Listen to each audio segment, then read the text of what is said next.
గణతంత్ర దినోత్సవ వేడుకల్లో భాగంగా కేంద్ర ప్రభుత్వం ప్రకటించినటువంటి పద్మశ్రీ అవార్డుల్లో తెలంగాణకు అన్యాయం చేసి ప్రజా యుద్ధనౌక గద్దర్ గారికి పద్మశ్రీ ఇవ్వండి అని కోరితే కేంద్ర మంత్రి అయినటువంటి తెలంగాణ వ్యక్తి బండి సంజయ్ గద్దర్ గారిపైన అనుచిత వ్యాఖ్యలు చేస్తూ గద్దర్ బీజేపీ నాయకులను చంపాడు అంటూ వివాదాస్పద వ్యాఖ్యలు చేయడం సరికాదు అని తెలంగాణ ఉద్యమాన్ని ఐక్యం చేసి తెలంగాణ ఆవిర్భావం కోసం తన ఆటమాటలతో తెలంగాణ సాధించిన ప్రముఖ వ్యక్తిపై ఇలాంటి వ్యాఖ్యలు చేసినందుకుగాను బండి సంజయ్ వెంటనే క్షమాపణ చెప్పాలని లేనేడల ఉద్యమిస్తామని నేడు బోధ్లో నిర్వహించిన ప్రెస్ మీట్లో కాంగ్రెస్ నాయకులు మాట్లాడటం జరిగింది. ఇట్టి కార్యక్రమంలో టీపీసీసీ సోషల్ మీడియా జిల్లా convener Ramesh Battula, Congress party Kishan cell senior నాయకులు నారాయణ, ఇదాప్ నారాయణ తదితరులు పాల్గొన్నారు.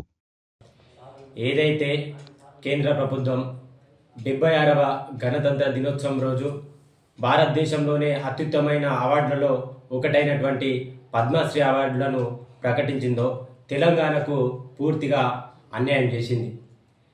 గద్దర్ గారు ఇక్కడ తెలంగాణ కోసం ఎంతో పోరాడిన వ్యక్తి. గద్దర్కు పద్మశ్రీ అవార్డు ఇవ్వండి అంటే ఈరోజు కేంద్ర మంత్రిగా ఉన్నటువంటి బండి సంజయ్ గారు మేము గద్దర్కు ఇవ్వం, గద్దరు మా బీజేపీ పార్టీ నాయకులను చంపిన వ్యక్తి అని చెప్పేసి మాట్లాడడం సరికాదు.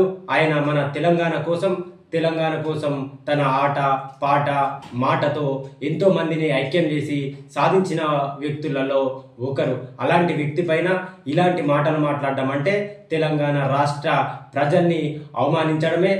బేషరత్తుగా ఆ బండి సంజయ్ గారు క్షమాపణ చెప్పాలి. లేనిచో మా కాంగ్రెస్ పార్టీ శ్రేణులు ఉద్యమిస్తాం. ఆయన దిష్టి బొమ్మలు కూడా దగ్ధం చేయడానికి మేము సిద్ధంగా ఉన్నాం. వెంటనే క్షమాపణ చెప్పాలని ఈ సందర్భంగా మేము కోరుతా ఉన్నాం. మరిన్ని అప్డేట్స్ కోసం మా ఛానల్ని సబ్స్క్రైబ్ చేయండి.